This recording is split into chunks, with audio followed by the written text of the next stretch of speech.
ओम कृष्णाय वासुदेवाय हरिये परमात्मने प्रणतक्लेशनाशाय गोविंदाय नमो नमः।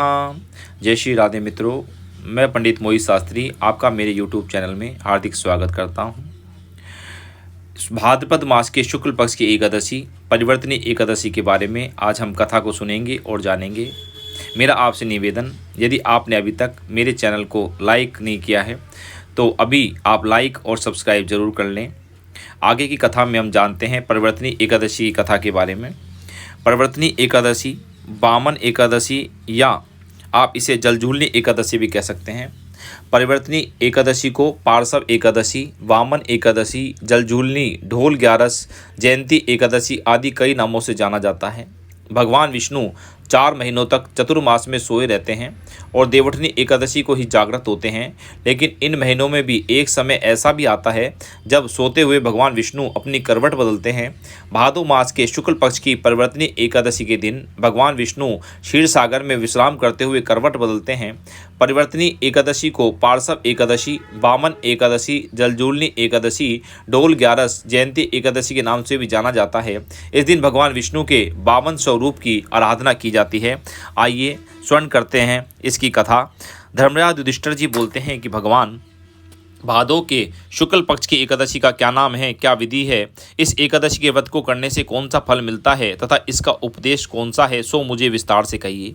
श्री कृष्ण भगवान बोलते हैं कि राजश्रेष्ठ, अब मैं अनेक पाप को नष्ट करने वाली तथा अंत में स्वर्ग को देने वाली भादो के शुक्ल पक्ष की वामन नाम की एकादशी की कथा कहता हूँ। इस एकादशी को जयंती एकादशी भी कहते हैं। इस एकादशी की कथा को सुनने मात्र से ही समस्त पापों का नाश हो जाता है। इस एकादशी के व्रत का फल वाजपेयी यज्ञ के फल से भी अधिक होता है। इस जयंती एकादशी की कथा से नीच पापियों का उद्धार हो जाता है। यदि कोई धर्मपरायण मनुष्य एकादशी के दिन मेरी पूजा करता है तो मैं उसे संसार की पूजा का फल दे देता हूँ।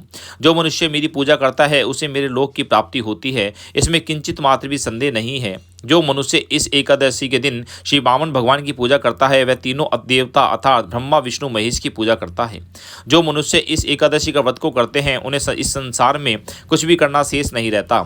एकादशी के दिन श्री विष्णु भगवान करवट बदलते हैं, इसलिए इसे परिवर्तनी एकादशी भी कहते हैं। इस पर श्री युधिष्ठिर जी बोलते हैं कि भगवान, आपके वचनों को सुनकर मुझे महान संदेह हो रहा है कि आप किस प्रकार सोते हैं, करवट बदलते हैं। आपने बलि को क्यों बांधा और वामन रूप धारण करके क्या क्या लीलाएं की? चातुर्मास्य व्रत का विधि विधान क्या है तथा आपके शयन करने पर मनुष्य का क्या कर्तव्य है, सो मुझे विस्तार से बताइए। श्री कृष्ण भगवान बोलते हैं कि राजन, अब आप पापों को नष्ट करने वाली कथा को सुनो। त्रेता युग में एक बलि नाम का दानव था। वह अत्यंत भक्त, दानी, सत्यवादी तथा ब्राह्मणों की सेवा किया करता था।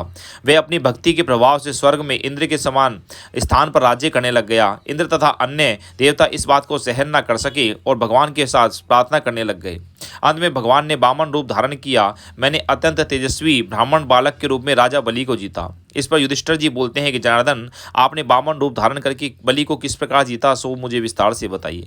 श्री कृष्ण भगवान बोलते हैं कि राजन, मैंने वामन का रूप धारण करके राजा बलि से याचना की कि हे राजन, तुम मुझे 3 पैर भूमि दे दो, इससे तुम्हारे लिए 3 लोक दान का फल प्राप्त होगा।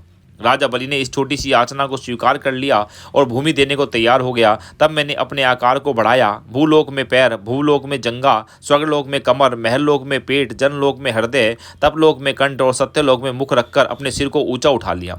उस पर सूर्य, चंद्र, नक्षत्र, इंद्र तथा अन्य देवता आदि शास्त्र के अनुसार मेरी स्तुति करने लग गए। उससे मैं राजा बलि को पकड़ा और पूछा कि हे राजन, अब मैं तीसरा पैर कहाँ रखूँ? इतना सुनकर राजा बलि ने अपना सिर नीचे कर लिया और उस पर मैंने अपने तीसरा पैर रख दिया और वह भक्त दानव पाताल को चला गया। जब मैंने उसे अत्यंत विनीत पाया तो मैंने उससे कहा कि हे बलि, मैं सदैव तुम्हारे पास ही रहूंगा। भादो के शुक्ल पक्ष की एकादशी को परिवर्तनी नामक एकादशी के दिन मेरी एक प्रतिमा राजा बलि के पास रहती है और एक क्षीर सागर में शेष नाग पर शयन करती रहती है। इस एकादशी को विष्णु भगवान सोते हुए करवट बदलते हैं। इस दिन त्रिलोकी के नाथ विष्णु भगवान की पूजा की जाती है। इसमें चावल और दही के साथ रुपए का दान करना चाहिए। इस दिन रात्रि को जागरण करना चाहिए। इस प्रकार व्रत करने से मनुष्य समस्त पापों से मुक्त होकर स्वर्ग लोक को चला जाता है। जो इन पापों को नष्ट करने वाली कथा को सुनते हैं उन्हें अश्वमेध यज्ञ का फल प्राप्त होता है।